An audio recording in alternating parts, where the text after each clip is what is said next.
From the Hairy Man by Henry Lawson.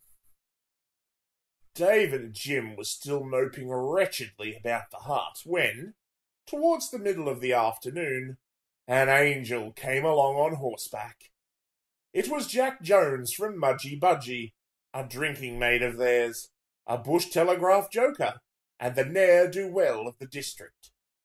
He hung up his shy, spidery filly under a shed at the back of the hut. "I thought you chaps would be feeling shaky," he said, "and I've been feeling as lonely and dismal as a bandicoot on a burnt ridge, so I thought I'd come out. I've brought a flask of whiskey." Never were two souls more grateful. Bushmateship is a grand thing, drunk or sober. Andy promptly took charge of the whiskey and proceeded to dole out judicious doses at decent intervals. Jack, who was a sandy-complexioned young fellow with the expression of a born humorist, had some news. "You know Corny George? He went into Buckaroo to the police station yesterday," said Jack Jones, "in a very bad state.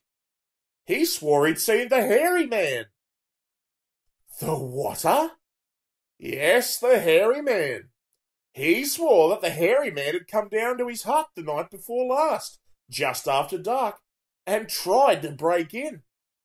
The Hairy Man stayed about the hut all night, trying to pull the slabs off the walls and get the bark off the roof, and didn't go away until daylight. Corny says he fired at him 2 or 3 times through the cracks with his old shotgun, but the Hairy Man didn't take any notice. The old chap was pretty shaky on it." "Drink, I suppose," grunted Andy contemptuously. "No, it wasn't drink. They reckon he'd been having it too long. They've got him at the police station." "What did he say the Hairy Man was like?" asked Jim Bentley.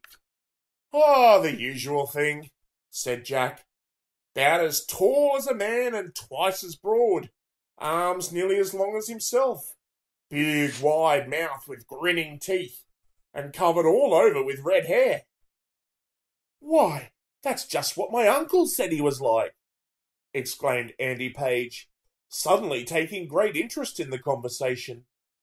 He was passing in with some firewood to stick under a pot in which he was boiling a piece of salt beef. But he stood stock still and stared at Jim Bentley with the blank, breathless expression of a man who had just heard astounding news.